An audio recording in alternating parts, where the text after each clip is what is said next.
Dans cette vidéo, on va détailler les nœuds qui permettent de fixer une corde qui est légèrement sous tension. Donc on va faire la base qui est un nœud mort des demi-clés, le nœud de cabestan, en bout de corde, en milieu de corde, et on verra aussi le nœud de poupée, ou qui s'appelle aussi constrictor en anglais, qui est un nœud de cabestan sécurisé qu'on peut faire aussi en bout de corde et en milieu de corde. Voilà. Il arrive souvent quand on arrive des cordes, qu'on soit obligé quand même d'avoir la corde sous tension et de la fixer. Donc une manière très connue, c'est de faire un tour mort. D'accord. Donc si vous permet de pouvoir fixer la corde, on peut même faire 2 tours morts si on souhaite. Et ensuite, on peut faire la demi-clé. La demi-clé, c'est juste, je prends le brin libre que je passe dans la boucle qui est ici. Voilà. Et on refait la même chose. Donc soit on le fait simplement comme ça, d'accord. Donc on le refait une deuxième fois, soit on peut aussi le refaire une deuxième fois gancé, qui permet de le défaire. Donc comme j'expliquais dans les vidéos précédentes, moi je suis pas très fan des ganses, surtout quand je fais de l'arrimage sur la remorque. C'est que quand on roule, on ne sait jamais ce qui va se passer. Donc soit vous faites une ganse et vous la sécurisez comme ça, bon c'est pas terrible, soit vous gancez pas. Voilà. Bon, j'ose pas vous dire qu'on peut toujours refaire. Oh si, je le fais quand même. On peut toujours refaire un nœud de franciscain pour pouvoir sécuriser sa corde qui est ballante. Bon, quand le brin est court comme ça, c'est pas forcément intéressant, mais quand le brin est un peu plus long, on peut le faire. Et donc là, vraiment, vous avez quelque chose qui va tenir et qui n'est pas difficile à défaire, puisque bon, le brin de libre, on va le libérer ici. Et là, même s'il y a eu de la tension, d'accord, vous pouvez toujours tirer parce que ce brin-là n'est pas sous tension. C'est ici que la tension a été reprise, hein, et après, ici, ça repart. Donc, c'est une méthode qui va bien parce qu'elle s'adapte à peu près à toutes les cordes. D'accord. Donc on peut faire donc une variante aussi où on fait un premier tour comme ça, on fait un deuxième tour au-dessus, et on peut refaire là maintenant nos demi-clés. D'accord. Et là, ce que je viens de faire, c'est que en fin de compte, j'ai fait quasiment un nœud de cabestan qu'on va voir à l'instant.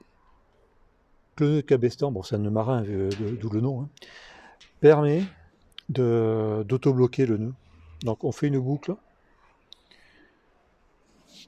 voilà, elle repasse dessus, donc j'espère qu'on verra bien sur la vidéo.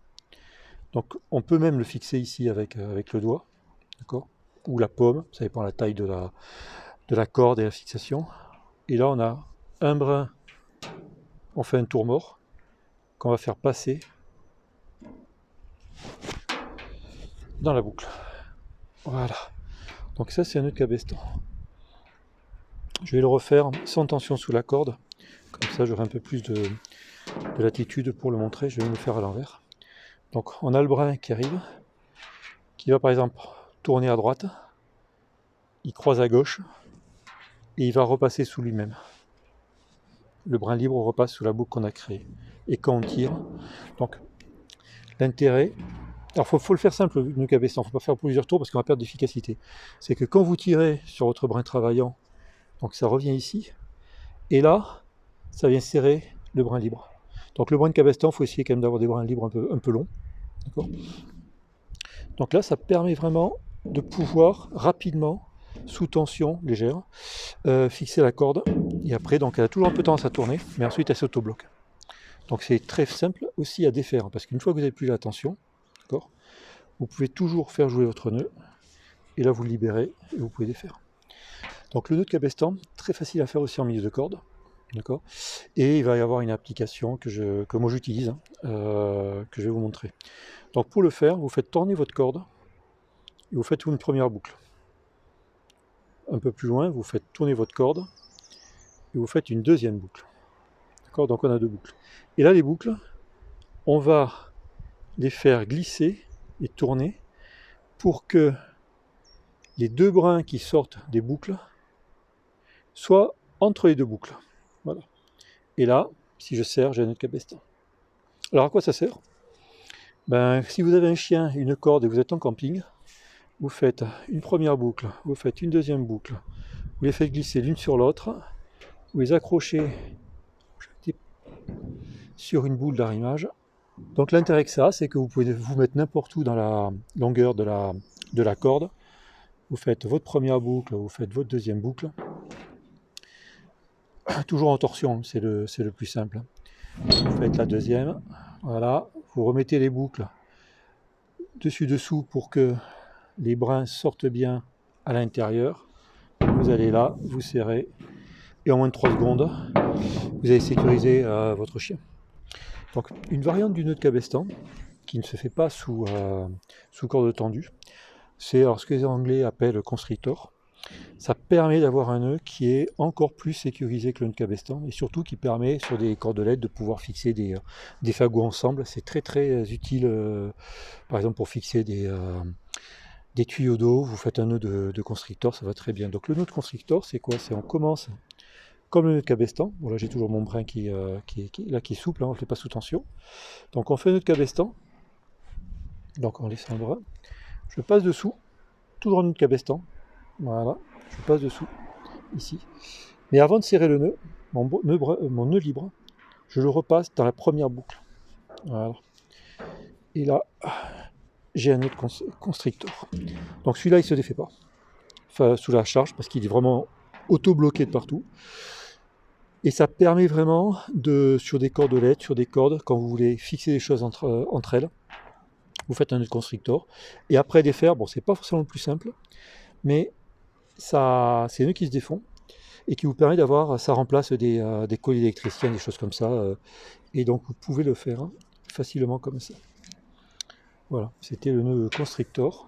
Donc il y a plusieurs variantes, hein. Je veux dire que quand on fait, moi je le fais toujours comme un nœud de cabestan avec le brin qui revient ici, dessous, et je serre. Pourquoi? Parce que je connais le nœud de cabestan et j'ai juste un mouvement de plus à faire. Il y a plein de variantes, il y en a 4 ou 5 qui existent, on les retrouve sur internet. Mais comme je l'indiquais dans la première vidéo, je connais peu de nœuds, je préfère bien les connaître. Donc un nœud de cabestan auto-bloquant, je fais un nœud de constrictor. Pour faire un nœud de constrictor en pleine corde, il y a 2 méthodes. Donc j'aime bien, pour faire des nœuds de constrictor assez petits, de faire le système des boucles, comme ça. Donc on fait 2 ganses, en réalité c'est pas des boucles encore.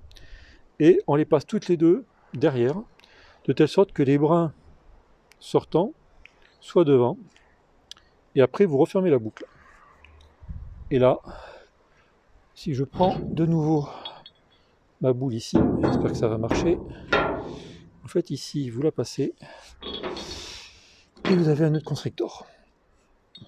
Donc bon, pour attacher le chien je l'utilise pas, mais ça peut avoir un intérêt quand vous avez des cordelettes assez grandes, et que vous voulez fixer un gros fagot, vous pouvez l'utiliser comme ça. Donc ça c'est la première méthode. Si on fait un nœud de constrictor un peu plus grand, on fait une boucle, voilà, et là on fait un 8 et on le rabat. Alors il faut vraiment le rabattre comme ça, il ne faut pas le faire tourner plus, c'est pas vraiment un 8. Quand on va faire rabattre, on le prend ici, on fait le 8, on le rabat sur lui-même, et là vous avez vos brins qui sont entrelacés comme un constrictor. Et après vous pourrez serrer. Voilà. Donc la première méthode pour les petits nœuds, on fait comme ça, on met les boucles en arrière des brins et après on referme sur soi. Donc là il faut vraiment pratiquer, d'accord, et là vous verrez de suite le résultat. Alors moi je le fais à l'envers, c'est-à-dire que je le fais de mon côté, je le fais pas à l'envers pour la caméra, donc s'il fallait que je fasse à l'envers la caméra, il faudrait que je fasse venir les boucles de mon côté et que je referme, voilà, et là j'aurai mon nœud de constrictor aussi. Donc vraiment très très pratique, hein. Moi j'utilise énormément pour lier des fagots, lier beaucoup de choses, parce qu'on peut ensuite, quand le fagot bouge, on peut le resserrer et ça se serre au fur et à mesure. Vous n'êtes pas obligé de le refaire, c'est ça le gros avantage que je n'ai pas indiqué en début de vidéo, là. C'est que le gros avantage de ce nœud-là, c'est que quand vous le faites, voilà, donc plus facile à faire quand on est devant, d'accord, vous le faites, et quand il se défait, s'il se défait, vous le resserrez, et au fur et à mesure que vous le serrez, il tient serré, quoi. Donc vraiment très pratique. Par contre, il faut que la partie, on va dire, croisée des nœuds, soit pas dans le vide. Il faut qu'elle soit vraiment sur quelque chose que vous fixez, quoi. Un tronc, si vous fixez un fagot de branches, il faut vraiment qu'il y ait une branche qui soit sous le nœud pour vraiment le maintenir. Voilà, donc cette vidéo conclut la série que j'ai faite sur les nœuds. Voilà. Il nous restera une dernière vidéo qui va être un peu la synthèse de tout ce qu'on a vu, qui va permettre de faire les nœuds tenseurs. Merci d'avoir regardé et n'oubliez pas de pratiquer.